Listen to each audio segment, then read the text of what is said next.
నిన్న కూడా మనం భూమా నాగిరెడ్డి గారితో మాట్లాడడం జరిగింది. అయితే ఆయన ప్రజా సమస్యల కోసం మేము పోరాడుతుంటే చాలా అంటే తమతో సంప్రదించకుండానే నిర్ణయాలు తీసుకుంటున్నారు, ఇదేంటని ప్రశ్నించినందుకు ఈ విధంగా అక్రమంగా కేసులు బనాయిస్తున్నారని భూమా నాగిరెడ్డి గారితో పాటు అటు పార్టీ శ్రేణులు కూడా చెప్తున్న సందర్భం కనపడుతుంది. ఓవరాల్గా నిన్నటి నుండి జరిగిన సిచ్యువేషన్కి సంబంధించి అటు పోలీసుల తీరు, ఇటు అక్కడ ఉన్న అధికారుల తీరుకు సంబంధించి పార్టీ శ్రేణులు ఏం చెప్తున్నాయి? ముఖ్యంగా ఒకటి చెప్పాలి తరంగిణి, ఎందుకంటే ఈ కర్నూలు జిల్లాలో ఈ వైఎస్ఆర్సీపీ ఏదైతే ప్రతిపక్షం ఉన్న వైఎస్ఆర్సీపీని అనగపక్కాలనేది ఒక కంకణం కట్టుకున్న టీడీపీ రాజకీయ కక్ష సాధింపు చర్యలకు పాల్పడడం అనేది మనం మొదటి నుండి చూస్తున్నాము. అదే ధోరణిలో ఏ చిన్న అవకాశాన్ని దొరికినా కానీ దాన్ని ఉపయోగించుకోవాలనేది టీడీపీ యొక్క ఆకాంక్ష. అదే విధంగా ఈ అధికారులను తమ వైపు తిప్పుకొని అధికారాన్ని దుర్వినియోగం చేస్తూ ఈ తప్పుడు కేసులు బనాయించడం జరిగింది.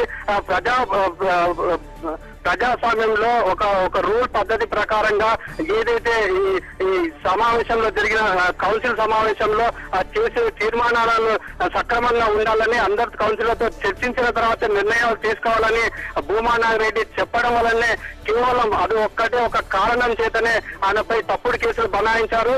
ఏదైతే టీడీపీ వైఎస్ఆర్సీపీ వర్గీయుల మధ్య జరిగిన గొడవని ఈయనకు అంటకట్టడం జరిగింది. అదే ధోరణిలో ఎలాగైనా కానీ ఈ వైఎస్ఆర్సీపీ యొక్క అధికారాన్ని అణగదొక్కాలనేది ఒక ముఖ్య ఉద్దేశంతో ఇటువంటి తప్పుడు కేసులు పెట్టారని వైఎస్ఆర్సీపీ శ్రేణులు చెప్పడం జరుగుతుంది.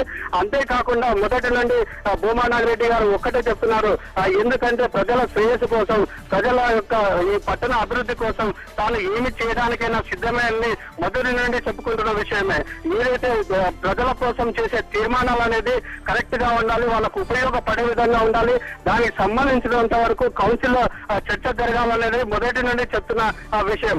అయితే దీనిని ఏమాత్రం పట్టించుకోకుండా ఒక ప్రజాప్రతినిధి, ఒక ఎమ్మెల్యే అనేది లెక్క లేకుండా వివరించడంతో పాటు ఆయన మాటలను తొక్కివేయడంతో పాటు ఆయనపై తప్పుడు కేసులు బనాయించడం అనేది చాలా దురదృష్టకరమని వైఎస్ఆర్సీపీ శ్రేణులు చెప్తున్నారు.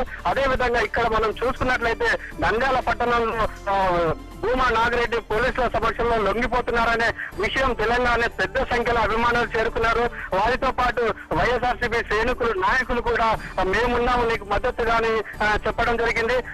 ఇక్కడ ఉండే శ్రేణులు కానీ భూమా నాగిరెడ్డి కానీ ఒకటే విషయాన్ని ప్రస్తావిస్తున్నారు, ఎందుకంటే ప్రజల అభివృద్ధి కోసం తాము ఎప్పుడు పాటు పడతామని పార్టీ పరంగా కానీ మా పార్టీ అధ్యక్షుడు జగన్మోహన్ రెడ్డి పరంగా కానీ మేము ఎప్పుడైనా కానీ ప్రజల వెన్నైతే ఉంటాము, వాళ్ళ అభివృద్ధి కార్యక్రమాలకు మేము ఎటువంటి పరిస్థితుల్లో అడ్డుపడము. అయితే ఈ చేసే తీర్మానాలు కానీ వివరించే తీరు కానీ చాలా వాళ్ళకు అనుకూలంగా ఉండే విధంగా ఉంటుందే తప్ప ఎటువంటి పరిస్థితుల్లో ఈ ప్రజలకు మేలు చేసే విధంగా లేదనేది వైఎస్ఆర్సీపీ చెప్తున్న విషయం.